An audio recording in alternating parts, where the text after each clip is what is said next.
va continuer aujourd'hui notre série, la mini-série de Pâques. Et alors qu'on regarde justement les événements de la Semaine Sainte et ce qui s'est passé. Et aujourd'hui, c'est justement cette nuit fatidique où Jésus a été arrêté et a été conduit devant le Sanhédrin, qui était le groupe religieux qui menait les affaires religieuses à cette époque-là. Le souverain sacrificateur, là, pour toute fin pratique, était l'équivalent du pape pour les Juifs. Donc, on a les Juifs qui étaient à Jérusalem, les Juifs qui étaient dans le pays d'Israël, puis ensuite les Juifs qui étaient répartis partout dans les pays environnants et qui avaient bâti des synagogues ici et là, ou qui se rassemblaient des fois tout près des rivières. S'il n'y avait pas de synagogue dans leur ville, ils se rassemblaient près des rivières pour prier ensemble et connecter avec Dieu en tant que communauté juive. Et voilà que le souverain sacrificateur était le pape de tout ce monde-là. Et puis, les membres du Sanhédrin, c'était les cardinaux. Alors, voici, on avait le pape et ses cardinaux, et ces gens-là avaient été grandement froissés par Jésus, et on l'a vu durant notre série, Jésus ne mâchait pas ses mots. Jésus était plein de grâce et d'amour envers tous ceux qui venaient à lui, envers les pécheurs, envers ceux qui ne connaissaient pas Dieu, mais il y a un groupe de gens avec qui Jésus a été vraiment direct, a été, disons, plus confrontatif. Et puis c'était justement avec les chefs religieux de son époque. Parce qu'ils disaient qu'ils trompaient, ils avaient changé le sens de l'Évangile, de la parole de Dieu, et qu'ils étaient là pour se servir eux-mêmes.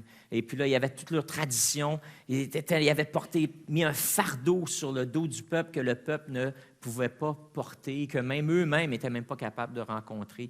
Il y avait beaucoup d'hypocrisie, tout ça. Donc, et Jésus s'en est pris à ça, puis avec acharnement. En plus de ça, à chaque fois qu'on confrontait Jésus en public, les chefs religieux, que ce soit des pharisiens, des sadducéens, qui étaient des partis politiques un peu en Israël, ou encore les scribes, qui, eux, étaient les experts de la loi. Là. C'était les érudits de la loi qui arrivaient et confrontaient Jésus sur certaines de ses doctrines, de ses enseignements.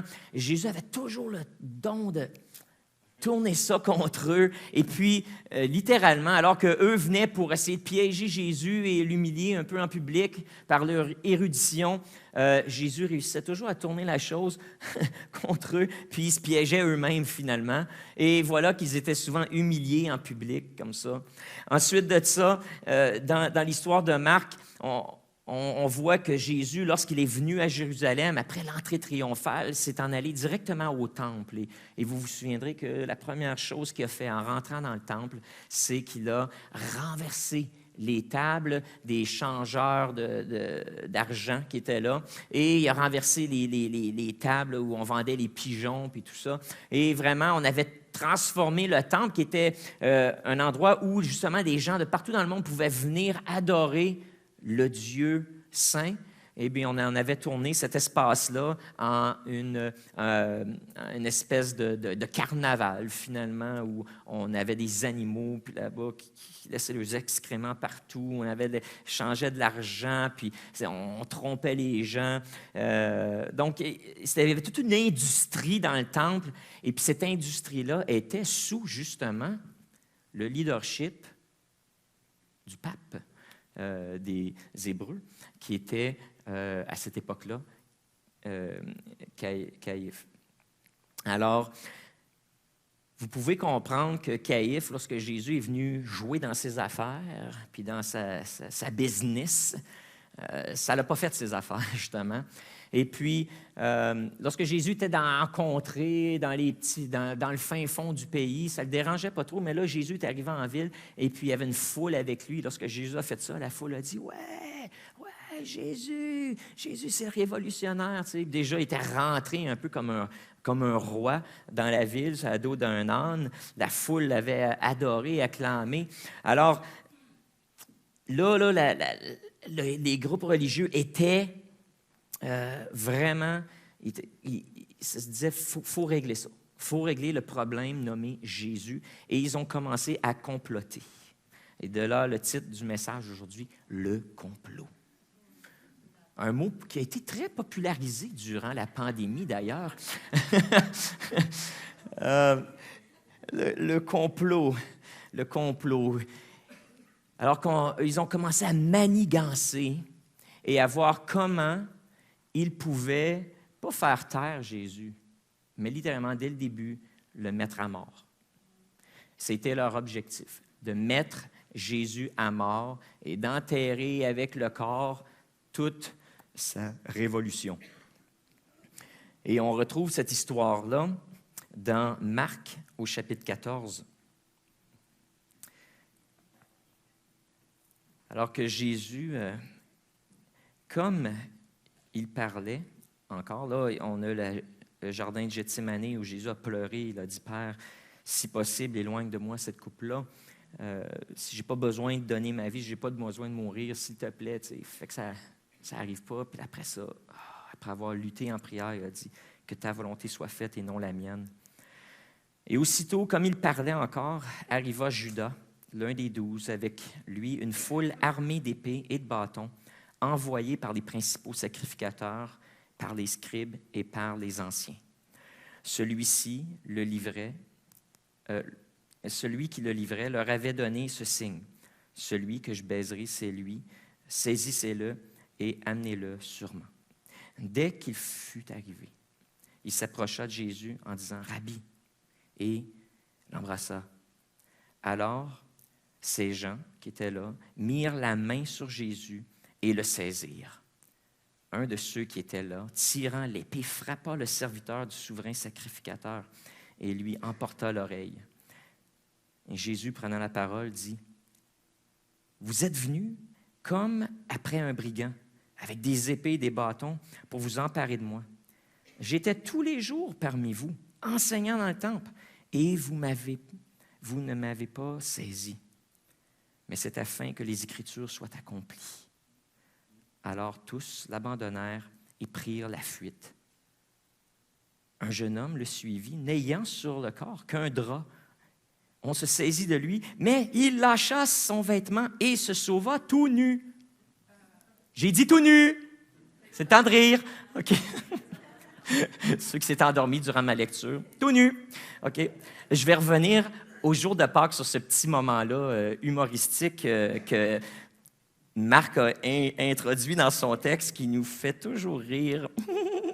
Alors, à Pâques, soyez là. On va parler du gars tout nu, OK? Alors, ne manquez pas ça.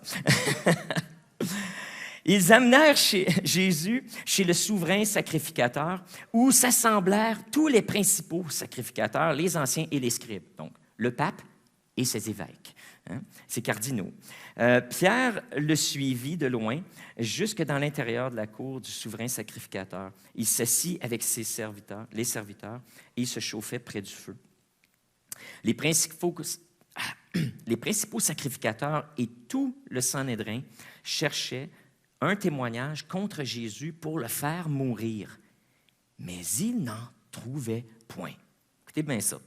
Car plusieurs rendaient de faux témoignages contre Jésus, mais les témoignages ne s'accordaient pas.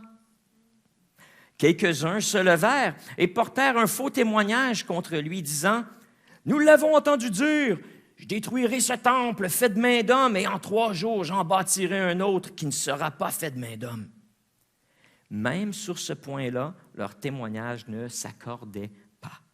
Alors le souverain sacrificateur, se levant au milieu de l'assemblée, interrogea Jésus et dit « Ne réponds-tu rien? Qu'est-ce que ces gens déposent contre toi? » Et Jésus garda silence et ne répondit rien. Le souverain sacrificateur l'interrogea de nouveau et lui dit « Es-tu le Christ, le Fils du Dieu béni. Et Jésus répondit, je le suis. Et vous verrez le Fils de l'homme assis à la droite de la puissance de Dieu en venant sur les nuées du ciel. Alors le souverain sacrificateur déchira ses vêtements et dit, qu'avons-nous encore besoin de témoins? Vous l'avez entendu, blasphémer. Que vous en semble? Et tous le condamnèrent comme méritant la mort. Et quelques-uns se mirent à cracher sur lui, à lui voiler le visage et à le frapper à coups de poing en lui disant, « Devine qui t'a frappé! » Et les serviteurs le reçurent en lui donnant des soufflets. Et voilà comment s'est passée la nuit du vendredi saint. Vous voyez pourquoi que d'aller à 7 heures à la croix, il n'y a rien là, comparé à ça. Un petit peu de souffrance, de se lever de bonne heure, puis aller me rendre une petite marche de santé pour aller prier au pied de la croix. C'est pas grand-chose. C'est pas grand-chose de jeûner un peu, de s'abstenir de Netflix ou de votre station de télévision préférée, de vous abstenir de sucreries, de gourmandises ou de jeûner un repas ici et là. Quand on pense à ce que Jésus, lui, a commencé à subir à ce moment-là, durant cette interrogation qui était pas un procès formel. Il faut s'entendre. Ce n'était pas un procès formel parce qu'on ne pouvait pas amener quelqu'un en justice comme ça, traîner quelqu'un en cour en plein milieu de la nuit. Ça ne se faisait pas. À cette époque-là, ça ne se faisait pas. Il fallait que ça soit en plein jour. Ça ne se faisait pas arrêter comme ça quelqu'un dans la nuit puis l'amener sans avoir de charge contre lui non plus. En fait, comment ça se passait? C'est qu'il fallait, si tu voulais traîner quelqu'un en justice, il fallait que tu te présentes en public alors que la personne est en public et que tu l'accuses publiquement. Et en l'accusant publiquement, après ça, là, tu pouvais dire, là, on s'en va à la cour puis on s'en va régler ça. C'est comme ça que ça se passait. Tu t'en vas à la cour, fait que là, et puis tu y vas. Mais ça donne la chance aux gens, parce que dans ce temps-là, il n'y avait pas de Twitter, puis il n'y avait pas de Facebook, puis ces affaires-là, il n'y avait pas le canal télé, qui arrive avec ses caméras.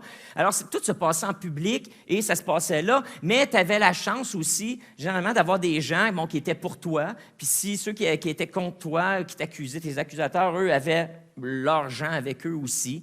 Il n'y avait pas vraiment d'avocat non plus. Donc, tu te défendais souvent toi-même, malgré que tu pouvais, de temps en temps, aller chercher de l'aide de quelqu'un qui parlait bien en public.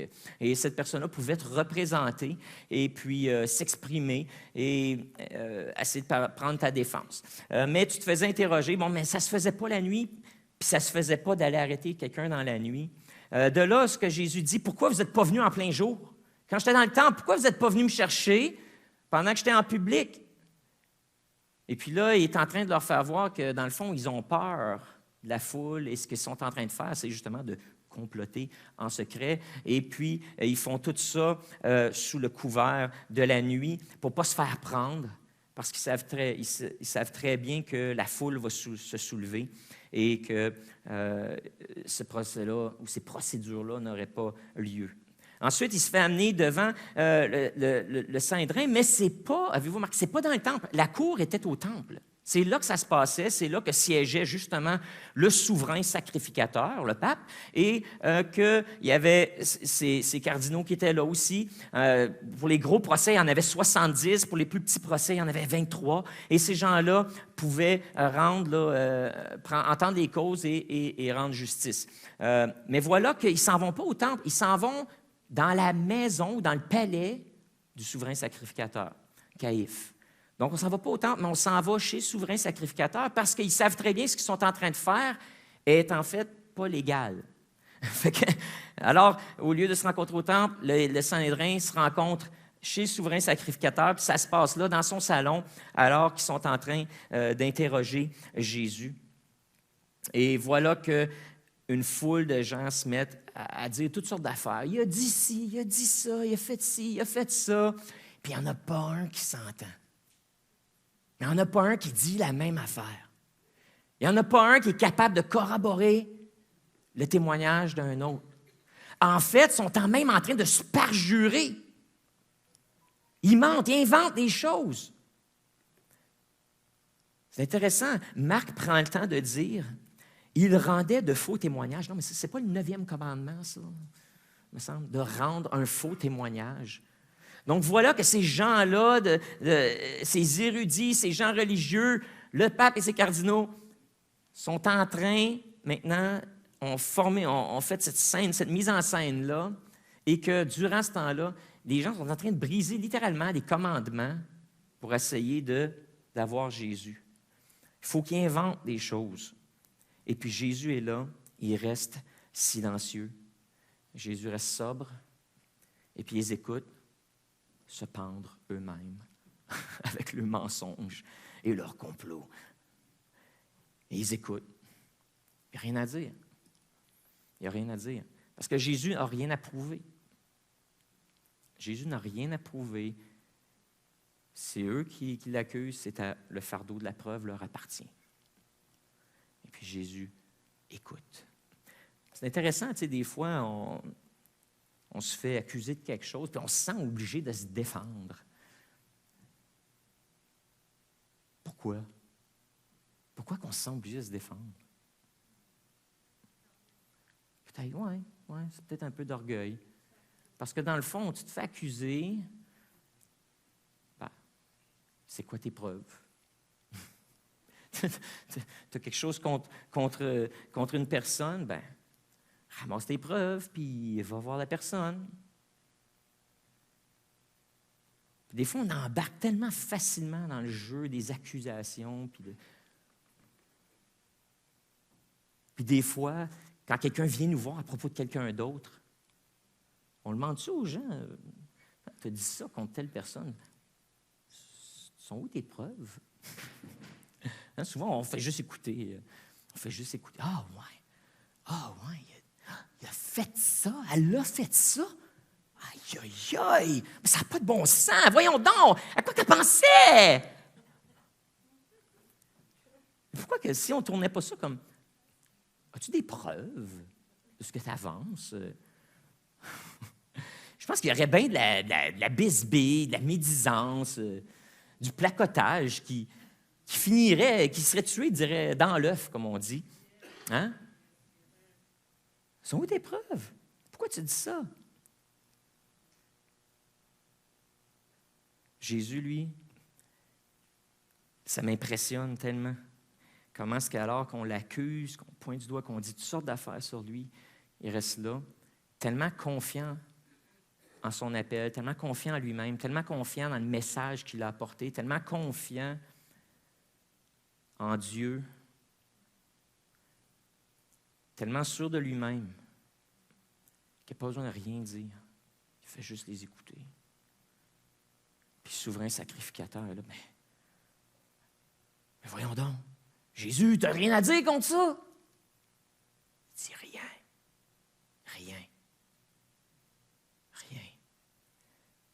Et puis là, il se fâche. Le souverain sacrificateur se fâche, enragé. Parce que lui, vous vous souvenez, son objectif, c'est de trouver quelque chose qui va inculper Jésus pour le mener à mort.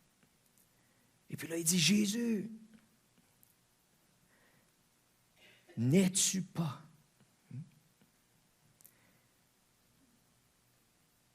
Il l'interroge à nouveau et il lui dit, es-tu, OK, voilà la grande question, es-tu le Christ, le Fils du Dieu béni? La grande question. Et mes amis, c'est l'apogée du livre de Marc. Si vous cherchez, là, il est où dans Marc, là, l'apogée, là, c'est où ce que là, toute la tension est à son comble, puis qu'après ça, là, va commencer le dénouement dans cette histoire-là. C'est ici que ça se passe, alors que notre protagoniste est amené injustement devant ces gens-là qui l'accusent. Lui, qui a fait toutes ces choses en public, voilà que sous le couvert de la nuit, on l'amène en privé, puis on invente des choses.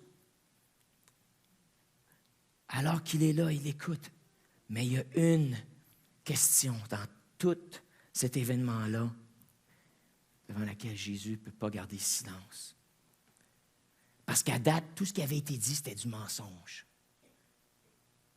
Mais voilà que le souverain sacrificateur, de sa propre bouche, résume l'identité de Jésus avec précision et lui pose la question dans le blanc des yeux.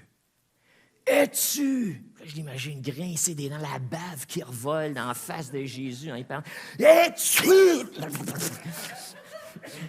le Christ, c'est-à-dire le Messie, le oint. Le Christ, c'est le Messie ou le oint, le choisi de Dieu. T'es-tu celui qu'on attendait? T'es-tu le Christ? Le Fils du Dieu vivant. Alors, il y a deux déclarations là-dedans. Premièrement, ou deux questions. T'es-tu le Christ, c'est-à-dire le Messie qu'on attendait? Et t'es-tu le Fils du Dieu vivant? C'est-à-dire, t'es-tu Dieu incarné? T'es-tu la représentation de Dieu ici sur terre? Et voilà que Jésus ne peut pas garder le silence. Et il répond avec cette première des grandes déclarations qui dit « Je le suis. Je suis. Je suis. » Qui est d'ailleurs le nom de Dieu lui-même. Je suis. Je suis. Et j'imagine les cheveux déjà dressés sur la tête en dessous de sa capine de notre divin pontife. Et puis les autres qui étaient là. Je suis. Le nom de Dieu, Yahvé, Jéhovah, peu importe comment vous le prononcez, je suis. Et voilà qui dit, et non seulement je suis Dieu, je suis celui que tu viens de décrire, mais vous verrez le Fils de l'homme assis à la droite de la puissance de Dieu et venant sur les nuées du ciel. Et puis ça, c'est tiré directement du livre de Daniel. Pendant que Daniel est à Babylone, un prophète de l'Ancien Testament en train d'avoir une vision, il dit « Je regardais pendant mes visions nocturnes et voici, sur les nuées des cieux, arriva quelqu'un de semblable à un fils de l'homme. Il s'avança vers l'Ancien des jours. » Ça, c'est un surnom pour Dieu. Il s'avança vers l'Ancien des jours et on le fit approcher de lui. Et voilà, fait que là, il y a un fils de l'homme, OK? De là, le nom fils. Daniel 7, merci. Daniel 7, 13. Daniel 7, 13. Alors, voilà d'où on tire l'expression « le Fils de l'homme ». Hein? Donc, on a cette personne, cet être, dans cette vision-là, un être qui s'avance, puis il a la forme d'un homme. Il semble être un homme, mais il s'avance devant Dieu, puis il ne meurt pas. D'habitude, si un homme se présente devant Dieu, il est frappé raide mort. Mais voilà que ce Fils de l'homme s'avance vers l'Ancien des jours, ou Dieu, et il s'approche de lui. Et qu'est-ce que Dieu fait? On lui donne à ce Fils de l'homme-là la domination, la gloire et le règne. Et tous les peuples, les nations et les hommes de toute langue le servent. Et sa domination est une domination éternelle qui ne passera point et son règne ne sera jamais détruit. Et voilà à quoi fait référence Jésus lorsqu'il dit « Je suis ». Celui que tu viens de dire, ce que tu viens de décrire. Je suis le Christ. Je suis celui de la vision de Daniel. Je suis celui que vous attendez, de qui les prophètes ont parlé. Je le suis.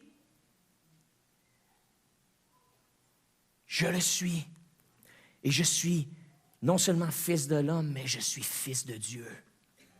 Et c'est à moi que Dieu donne toute la domination au siècle des siècles et l'autorité sur tout ce qui est vivant sur la terre et tout ce qui est au ciel. C'est moi qui va régner, c'est moi, au nom de Dieu, qui va exercer les jugements de Dieu. Et voilà, Jésus rajoute une pensée ici qui n'est pas dans ce passage-là de Daniel, mais il dit, vous allez me voir venir, vous allez me voir assis à la droite de Dieu, ça c'est ce qui se passe ici, mais il rajoute, vous allez me voir aussi venir sur les nuées. Et puis ça, c'est pas une bonne nouvelle. Parce que quand, dans la Bible, dans l'Ancien Testament, les prophètes disaient « Dieu arrive sur les nuées », c'est parce qu'il s'en vient pour juger. Il s'en vient séparer le vrai du faux. Il s'en vient séparer les bons des mauvais. Il s'en vient exercer son jugement et déclarer qui est avec Dieu et qui est contre Dieu.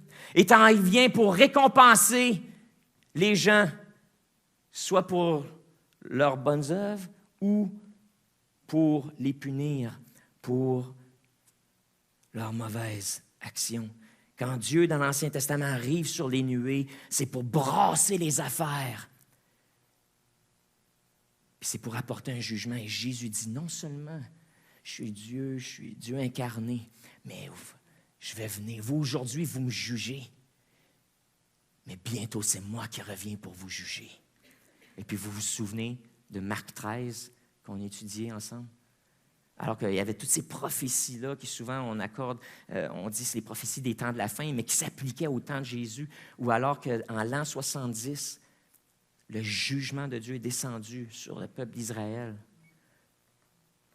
et que Dieu a mis un terme à tout ce système de l'Ancien Testament, a éliminé ce système-là de l'Ancien Testament pour toujours, et puis a décrété une nouvelle manière d'entrer en relation avec Dieu. Et voilà que cette journée-là, le peuple d'Israël, le Saint-Drain, le pape, ses cardinaux, tout ce système-là, tous ces gens-là, il y a eu un jugement sur la ville de Jérusalem. Jésus a exercé son jugement. Et puis la Bible nous dit qu'un jour, alors que Jésus va revenir, comme on l'a vu monter, comme les disciples l'ont vu monter au ciel, qu'encore une fois, il va y avoir un autre jugement. Mais cette fois-ci, ce sera pour chaque homme de répondre à lui-même devant Dieu, de comment il a vécu sa vie. Mais tu ne seras pas jugé sur tes bonnes œuvres. Dans l'Ancien Testament, c'est comme ça que ça marchait. Dans l'Ancien temps, c'est comme ça que ça marchait. Peut-être même quand tu étais catholique, c'est comme ça que ça marchait. C'était tes bonnes œuvres, puis si seulement tu pouvais faire assez de bonnes œuvres, bien peut-être ça allait compenser pour tes mauvaises actions, puis que Dieu allait mettre ça dans la balance, puis si tu as plus de bonnes œuvres que de mauvaises actions, bien là, tu peux aller au purgatoire pour un petit bout. Puis après ça, bien, après ça, aller au ciel. Ça, c'est comme ça que ça fonctionnait dans l'Ancien Testament. Ça, c'est ce que Dieu est venu abolir, là, en l'an 70. Ça a fini à la croix, mais là, pour que le monde comprenne comme il faut, il a fallu qu'il détruise le temple. Pour dire, OK, là j'étais sérieux, là. Fait que voilà, maintenant, qu'est-ce qui fait qu'on va au ciel?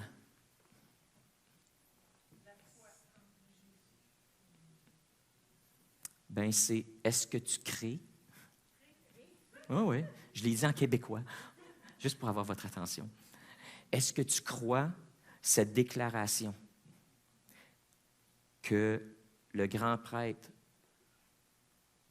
parce que a fait, es-tu le Christ, le Fils du Dieu vivant? Et voilà sur quoi tu rentres au ciel ou pas. Est-ce que tu crois?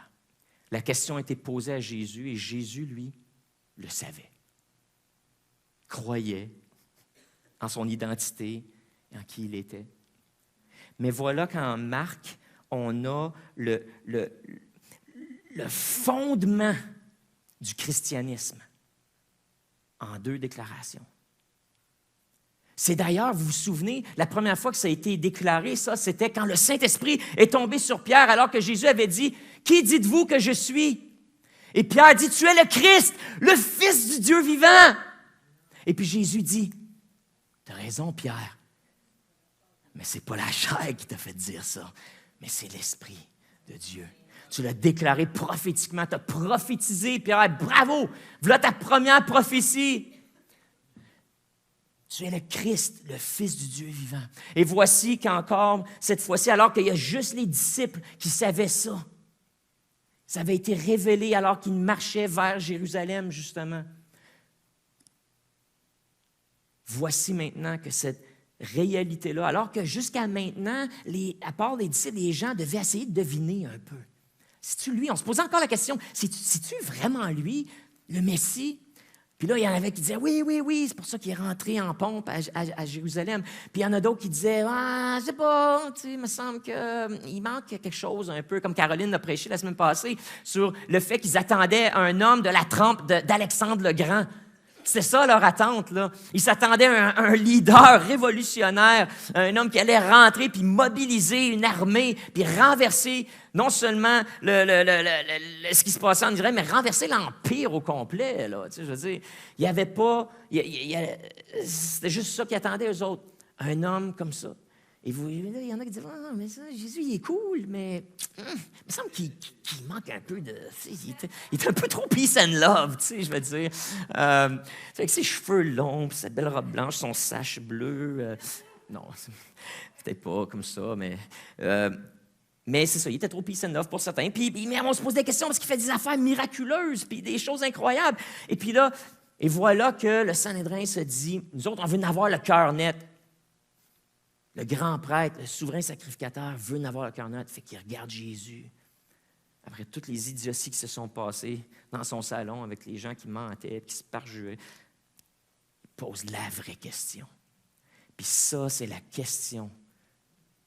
Vous, croyants qui êtes ici, vous, croyants à la maison qui regardez, vous, les curieux qui êtes ici ou qui êtes en ligne, vous, les craignants Dieu, mais qui n'ont pas fait encore de profession de foi, vous peut-être qui cherchez, mais qui n'avez pas encore trouvé,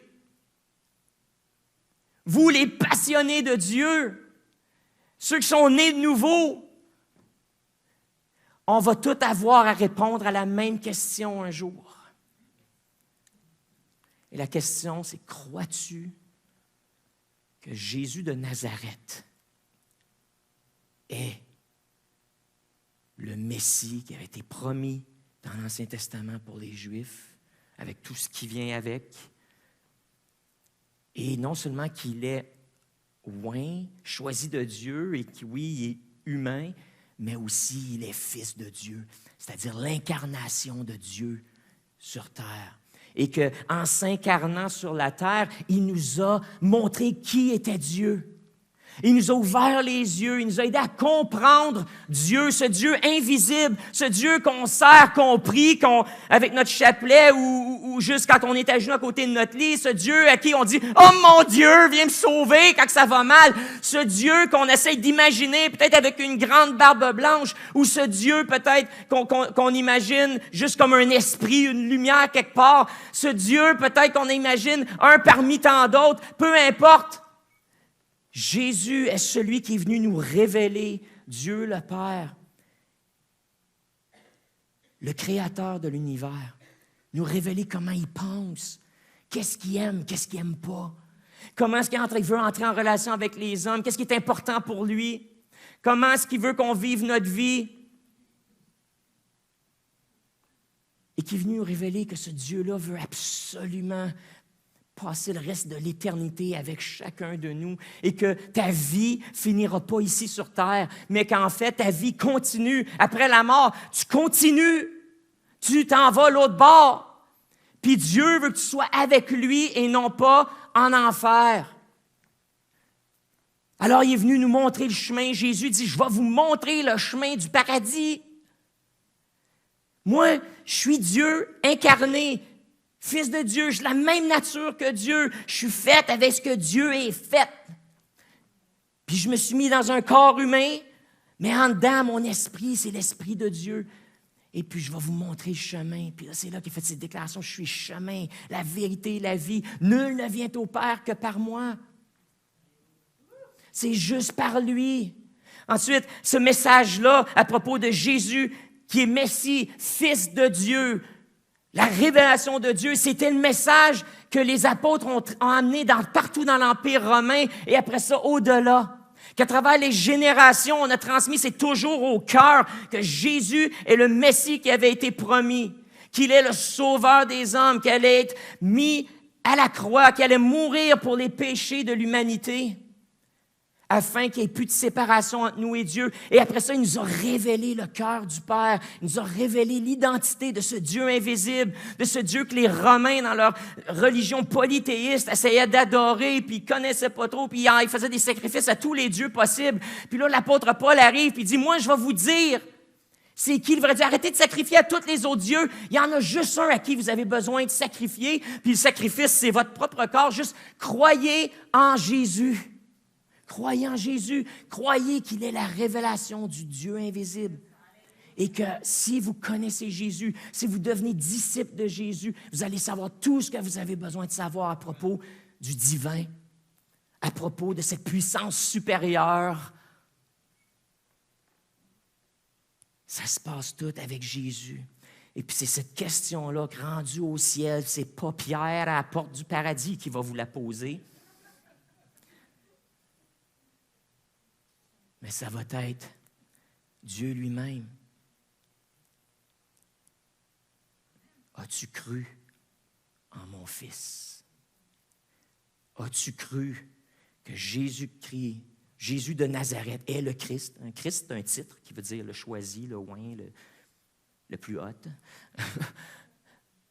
As-tu cru que Jésus de Nazareth, personnage historique, était plus que juste un être humain, mais qu'il avait été choisi par moi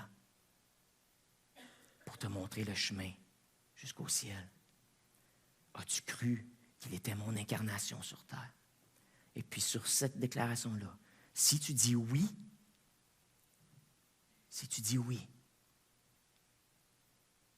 tu t'en vas au ciel. Si tu dis non, je ne sais pas, je ne suis pas certain, peut-être, 70% convaincu, mais bon, c'est une question oui ou non. C'est une question oui ou non. C'est ça, c'est une question fermée, comme on dit en animation de groupe et en conversation. Es-tu le Messie, le Fils du Dieu béni? Oui ou non? Et puis la même question va vous être posée un jour. Et sur ce, vous allez au ciel, ou vous êtes séparés de Dieu pour l'éternité. Faites votre choix. C'est maintenant. C'est aujourd'hui que ça se passe. Aujourd'hui, le jour du salut. Fermons nos yeux. Seigneur, Jésus, Messie, Christ, toi que Dieu a choisi et a oint pour nous parler du Dieu invisible, pour nous donner un point de référence pour commencer à entrer en relation avec toi, le Dieu invisible. Jésus-Christ, l'incarnation de Dieu, qui est toujours vivant aujourd'hui et qui un jour va revenir, rassembler ton Église dans les cieux et qui va ensuite juger les morts et les vivants sur la base de est-ce qu'ils ont cru en ton identité divine? Révèle aujourd'hui à ceux qui sont là et qui doutent, ceux qui cherchent. Révèle-toi à eux maintenant. Révèle-toi à eux maintenant. De façon surnaturelle. De façon surnaturelle. Fais ce que les mots d'un prédicateur ne peuvent pas faire par eux-mêmes. Et toi, révèle-toi. Révèle ton identité. Révèle la véracité de qui tu es et ton existence. Fais ressentir ta présence à ceux qui écoutent maintenant. Apporte réconfort, apporte guérison, apporte libération, apporte des réponses à ceux qui en ont besoin. Jésus maintenant, Fils de Dieu, révèle-toi.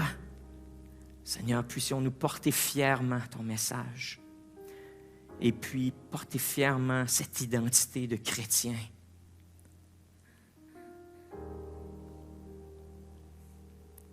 Et donne-nous la force par ton esprit, le courage de nos convictions. Sois béni à jamais, ô Dieu éternel. Amen.